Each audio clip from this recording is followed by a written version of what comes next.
All right, so we got a Kenmore washer, Whirlpool made, and issue with this washer. Customer says the drum will not turn when it's spinning with a load. So we're gonna go through it. You do have a 7/16 nut down there, and we're gonna bypass the lid switch so you can see what's going on with this. Now, you do have to remove these. You just grab them.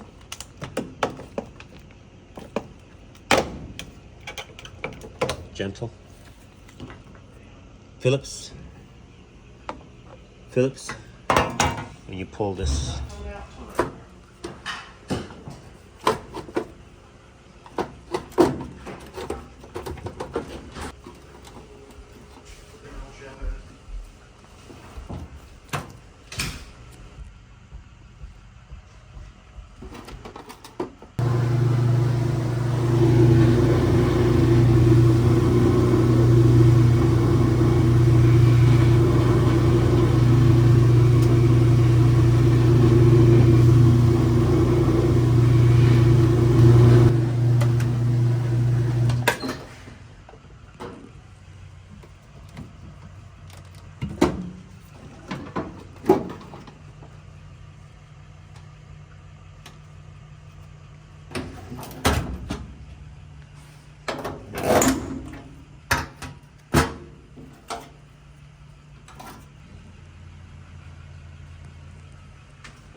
Oh, this machine is missing 2 screws. Look at that. He has 1 right there. So you're missing 1, 2. Oh, it's crazy.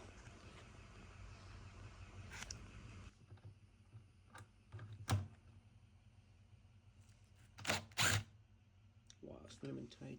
Jesus.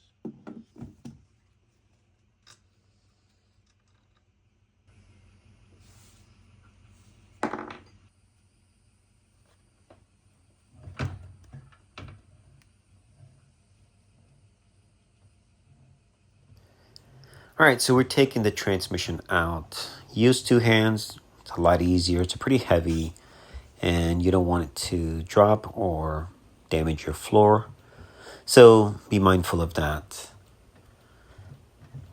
Now, sometimes you might have some difficulty pulling that transmission out if you have a lot of corrosion on the top of the shaft where the agitator sits. So if you do have some rust, go ahead and you get a sandpaper and get that stuff sand down and wipe clean. Otherwise, you won't be able to pull that thing out. It's going to be very difficult. So now we are getting ready to take off the clutch itself, the clutch assembly. And you do have a washer first. And then you're going to have, it is a little, like a set screw, or not a screw, I'm so sorry. It's a, I forgot what kind of washer it is, but basically like a split washer type deal.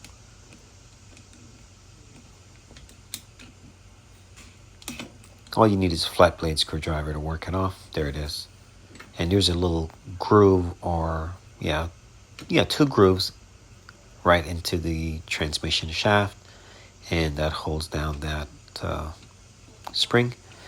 And that spring, all you need to do is just work it out. Get a tiny pick is best, and get under it. Put your hand on it or your finger just to keep it down so you don't lose it, even though you will be getting a new one in the kit, hopefully. Now, the clutch, which is that piece, that's the housing and the pads themselves.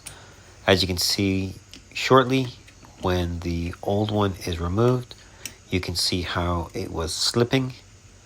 So just be mindful how you remove the stuff and put them back in the same order. Now, the part of the washer, when it turns, it pushes against that. And if the clutch is slipping, if it's bad, it will not move the tub or the basket, which is, now here's a new one. I'm trying to push and it's very difficult. I can't move it. So that's that. It is very tight, and that is what causes the rotation or the drum to go into spin. So if you're having wet closing at the end of the cycle, and just follow along the video, and you will be able to determine if it's your clutch that is bad or something else. Maybe the brakes on the washer could be bad. Now, if you do have bad brakes, it's gonna basically kill your clutch as well. We're just putting it back together now because your bad clutch from the brakes that are hanging up will still be basically the same thing. So if you do have bad brakes on your washer, it will be very difficult for it to actually go into spin.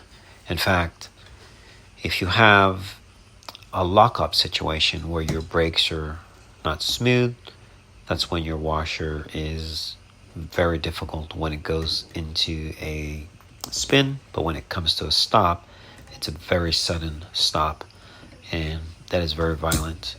So that would be basically the brakes need to be removed and cleaned, or even just put a tad of WD-40 on them, just on the brake housing. It will dry and dissipate. That's just extra info. Now, the clutch is done, and we're going to be putting back the washer. There it goes. Don't forget it. And we're going to be sliding this clutch back in. Now, that piece there, I forgot what it's called. The old one, I was debating whether or not I should replace it, and I decided to replace it with the newer one. You're looking for those pegs or those things sticking out. Make sure that they're there. If they're missing, you need to replace it. So I went ahead and replaced it with a new. Figure it might be a little bit better. But given how old this machine is, and it was still working, you know. Now, before you slide your transmission in, you want to make sure that yellow spring and the spring on the transmission are not in the same alignment. You want to make sure they're either opposite or off the side. So make sure that you pay attention to that. So I am rotating it. There it is. And now we're going to lift. I'm going to slide the transmission in. Now you can put a tad bit of Loctite blue on those threads if you like. It helps to keep them in just in case, but if you make sure they're nice and snug, you should be okay.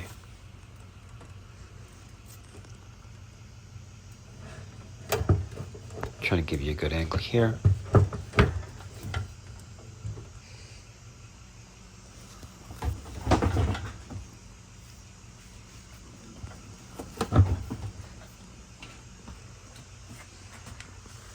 That's pretty much it. Just follow along, get all your bolts in, make sure they're nice and snug. And then we're going to be standing the machine up after we connect our wire harness and put our pump back on.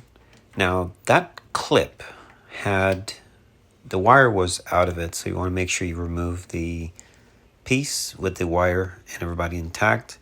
If it's out, you can also use a zip tie just to reconnect it. You want to make sure your wires are not hanging on the floor.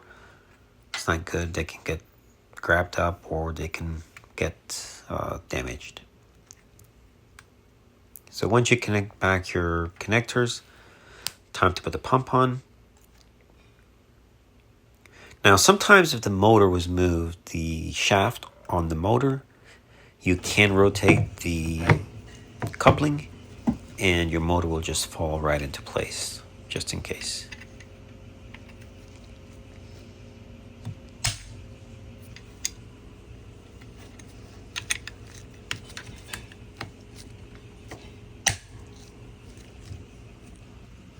Double check your work, make sure everything's nice. Check your clamps, just in case.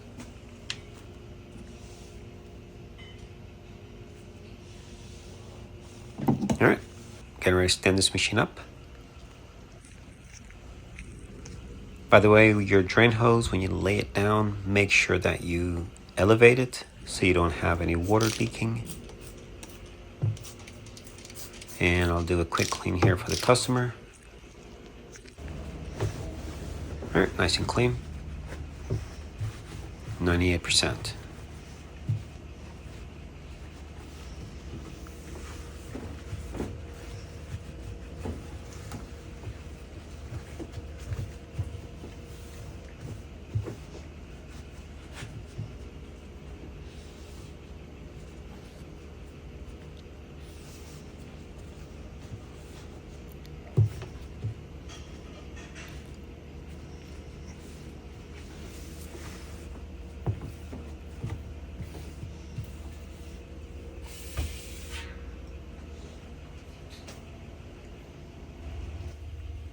Alright guys, we are almost done. Now that piece is part of the fabric softener dispenser, and if you notice it has only one. It's supposed to have two things on it, so that is damaged. I told the homeowner, but it'll be fine. Machine will work just fine.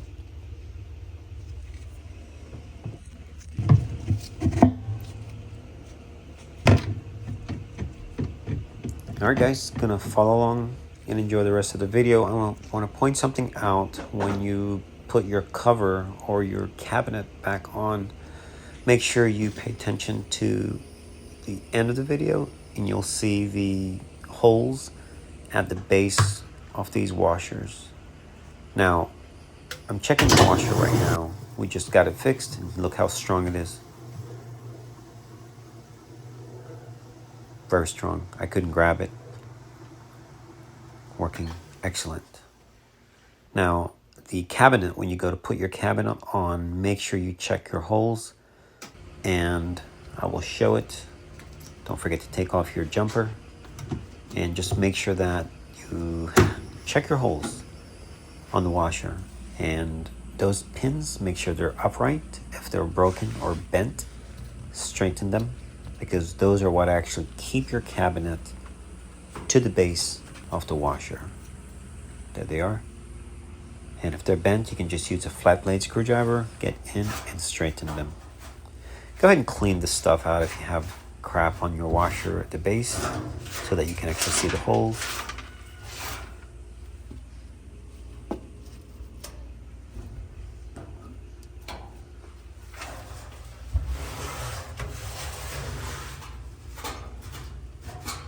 Looks looks like I'm cleaning today.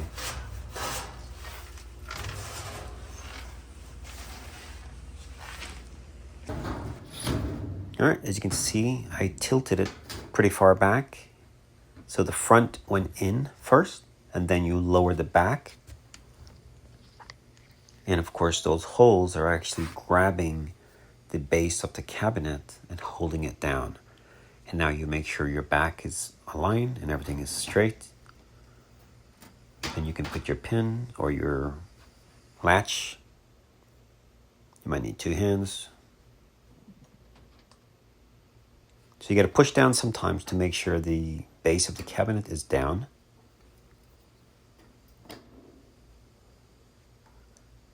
Also, that tube, make sure that you didn't move that tube, that pressure tube, that clear vinyl tube.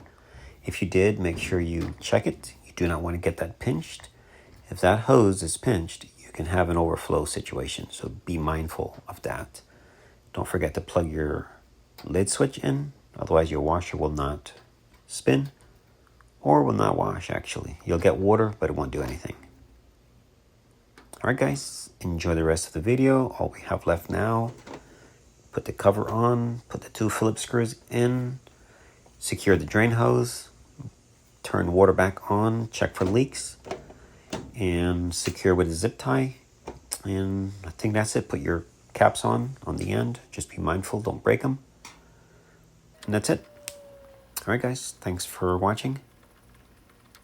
Don't forget to let me know how you liked the video.